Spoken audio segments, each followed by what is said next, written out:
Jeff Bezos lessons. Invention and customer focus. Bezos insists invention only matters when it's connected to the customer.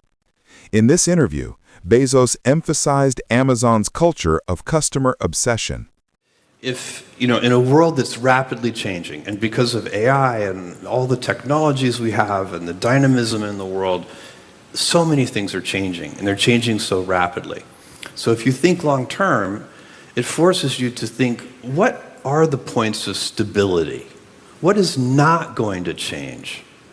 And one of the things that changes very slowly is customer needs. And so you can build a strategy around customer needs that will have durability. It will be durable in time. So an example of Amazon is that customers like fast deliveries.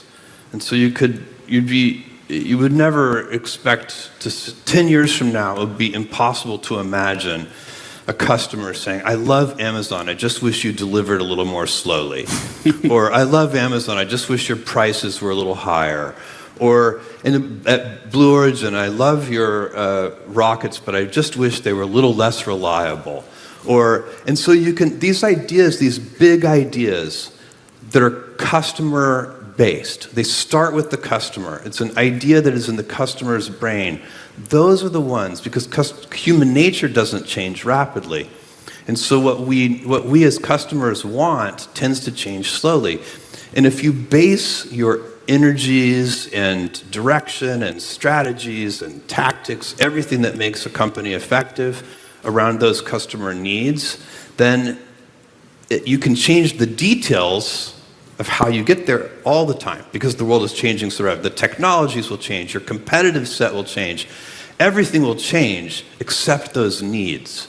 And so that's another way that long-term thinking is protective, because it forces you to think about the real customer needs, to center those as your big ideas, and then put energy into them in 100 ways, and to be very dynamic. I'd always say be stubborn on the vision and flexible on the details. And you have to be, because the world is changing, and you change your mind. I've noticed that people who are right a lot change their mind a lot. People who are wrong a lot are very stubborn on the details. And that is also self-awareness of how reality is, rather than how one would want it to be. This is so true. You know who's undefeated? Reality. Reality wins every time. It's a completely undefeated. A lot of people know you as a founder, as a builder, but the reality, and I've been fortunate to know part of that reality well, is the inventor. And Amazon was an invention. Mm-hmm. Blue Origin is an invention. Mm-hmm. And there are many inventions that you've been making, and that's what really is interesting for you. How can you make sure that as you invent, and one of the main topics that we've discussed is how it's important to wonder, mm-hmm. how it's important to explore. Mm-hmm. But as you invent and you wonder, how were you able not to get lost? Well, that is such a good question. And really my best thing, my favorite thing, is to be with a small group of people with a big whiteboard in front of me and inventing. I am an inventor. This is my fundamental nature. And I remember one time we had an executive at Amazon for many, many years, a guy named Jeff Wilke, who was instrumental in the success of the company. We've been gifted with a large number of fantastic executives, including Diego Piacentini, who I think might be in the audience somewhere. And thank you, Diego.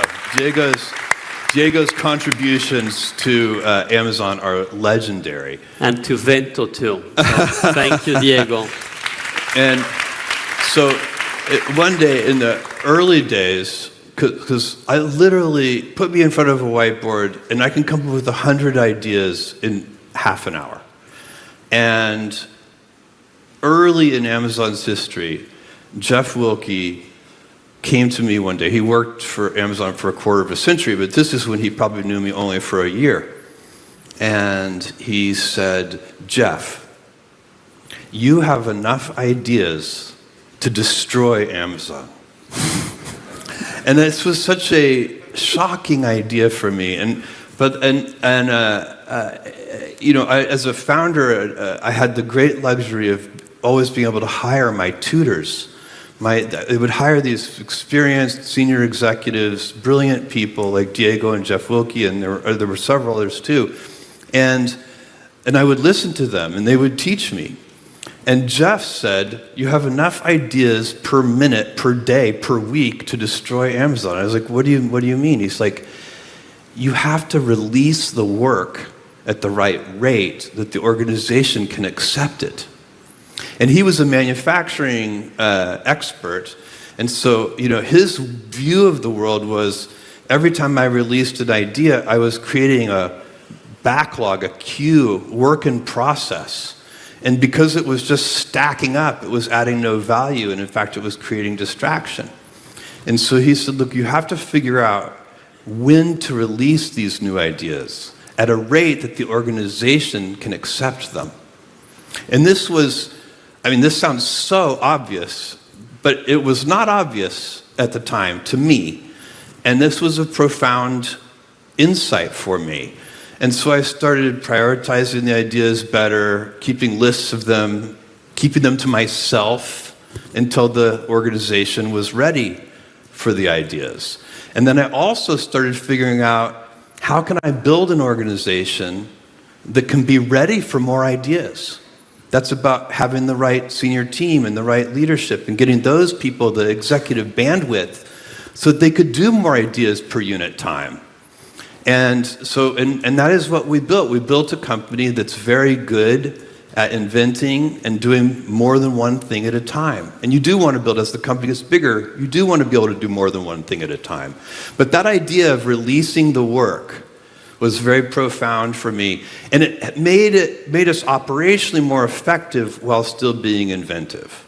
The touchstone, the thing you always go back to, is those customer needs. So that's the only way that I could advise any founder or entrepreneur, is to deeply understand what are the big ideas that their customers want. And you should ask them, ask your customers, but it's not sufficient.